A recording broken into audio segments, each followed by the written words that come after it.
بسم اللہ الرحمن الرحیم، السلام علیکم ورحمۃ اللہ وبرکاتہ۔ محترم سامعین، ایک اور عالم دین کی شہادت اور تمام مسلمانوں اور پاکستانیوں کے لیے لمحہ فکریہ۔ محترم سامعین، مولانا عبید اللہ شہید، جن کا تعلق ضلع باجوڑ سے تھا اور جو ضلع مردان شیرگڑھ کے علاقے کالوشاہ میں امامت اور تدریس کے فرائض انجام دے رہے تھے، انتہائی افسوسناک طریقے سے ان کو شہید کر دیا گیا۔ محترم سامعین، تفصیلات کے مطابق مولانا عبید اللہ شہید نے ایک طالب علم کو سبق کے دوران تپڑ مارا، بچہ گر گیا اور اس کے بڑے بھائی نے انتقاماً مولانا عبید اللہ شہید پر چاقو سے حملہ کیا، جس سے وہ موقع پر ہی شہید ہو گئے۔ محترم سامعین، یہ واقعہ صرف ایک قتل نہیں ہے، یہ ایک پورے نظام تعلیم، معاشرتی رویے اور دینی طبقے کے تحفظ پر سوالیہ نشان ہے۔ آج ایک عالم دین جو قرآن اور سنت کی روشنی پھیلانے نکلا تھا، اسی علم کے میدان میں ان کو شہید کر دیا گیا۔ محترم سامعین، چند اہم نکات جو غور طلب ہے۔ نمبر ایک تو یہ کہ علماء کرام کو خود کفیل ہونا ہوگا۔ علماء کرام کو چاہیے کہ وہ صرف درس و تدریس پر انحصار نہ کرے، بلکہ اپنے لیے حلال روزی کا کوئی محفوظ اور معزز ذریعہ اختیار کرے، تاکہ نہ صرف وہ کسی کے ظلم سے محفوظ رہے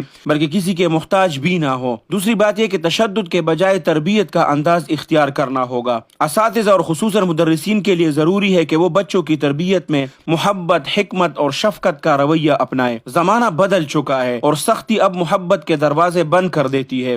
تیسری بات یہ کہ والدین اور معاشرہ قانون ہاتھ میں نہ لیں۔ اگر کسی استاد سے کوئی شکایت ہو تو اس کا حل قانونی اور شائستہ انداز میں نکالا جانا چاہیے، نہ کہ قتل جیسی وحشیانہ حرکت۔ چوتھی بات یہ کہ حکومت اور مدارس کے لیے لمحہ فکریہ۔ کیا دینی مدرسے علماء کے لیے محفوظ جگہ ہیں؟ کیا حکومت نے کبھی کسی مدرسے میں تعلیمی تحفظ یا علماء کی عزت اور جان کا کوئی نظام بنایا؟ محترم سامعین، تمام مسلمانوں سے ایک درد بری اپیل ہے۔ اے علماء کرام، اپنی عزت، اپنی جان اور اپنی اولاد کے مستقبل کے لیے محتاجی سے نجات حاصل کرے، کاروبار کرے، باوقار بنے، اور اے والدین، علماء کی عزت کرے، ان سے اختلاف ہو تو مناسب اور باادب طریقہ اختیار کرے، اور حکومت والے بھی سن لیں کہ دینی اداروں اور علماء کے لیے تحفظ کا جامع نظام بنائے۔ اللہ سبحانہ و تعالی مولانا عبید اللہ شہید کی مغفرت فرمائے اور ان کی درجات بلند فرمائے اور ان کی قربانی کو قبول فرمائے۔ لیکن کیا یہی ہے آج کے والدین کی تربیت؟ کیا یہی ہے ہمارے معاشرے کا ظرف؟ کیا استاد کی عزت صرف کتابوں تک محدود رہ گئی ہے؟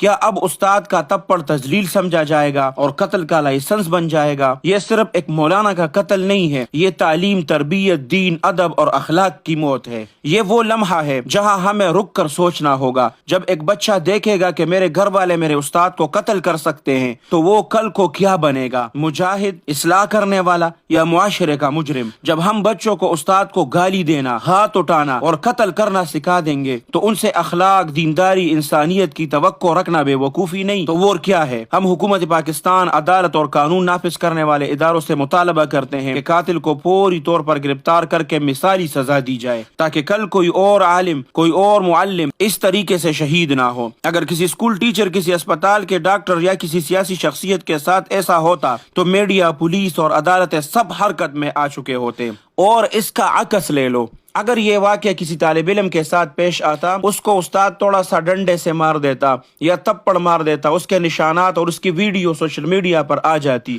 تو کیا یہ میڈیا والے اور سوشل میڈیا والے دانشور یہ سب اس طرح خاموش رہتے؟ مگر آج خاموشی، کیونکہ شہید ہونے والا صرف ایک مدرس اور مولوی تھا، جس کا جرم صرف یہ تھا کہ وہ دین پڑھاتا تھا۔ اللہ سبحانہ و تعالی سے دعا ہے کہ وہ مولانا عبید اللہ شہید کو جنت الفردوس میں اعلیٰ مقام عطا فرمائے، اور ہمیں بطور والدین، بطور قوم اور بطور انسان شعور اور غیرت عطا کرے، تاکہ ہم اپنے بچوں کو استاد کا احترام دے، دین کی قدر اور اخلاق کی اہمیت سکھا سکے۔ محترم سامعین، جتنے بھی ہمارے سننے والے ہیں وہ مولانا عبید اللہ شہید کے ایصال ثواب کے لیے 1 مرتبہ سورہ فاتحہ اور 3 مرتبہ سورہ اخلاص ضرور پڑھے۔ اور اگر آپ لوگوں کے ذہن میں علماء کرام کی حفاظت کے لیے یا ان کے لیے کاروبار کا راستہ اختیار کرنے کا کوئی آئیڈیا ہے تو اس قیمتی رائے سے کمنٹس میں ہمیں ضرور آگاہ کریں۔ ہمیں آپ لوگوں کے کمنٹس کا انتظار رہے گا تاکہ ہم ان کو دوسرے علماء کے ساتھ شیئر کر سکیں۔ اللہ سبحانہ و تعالی آپ سب کو اپنے حفظ اور امان میں رکھے، اپنے خصوصی دعاؤں میں یاد رکھے۔ السلام علیکم ورحمۃ اللہ وبرکاتہ۔ جاء الحق وزهق الباطل إن الباطل كان زهوقا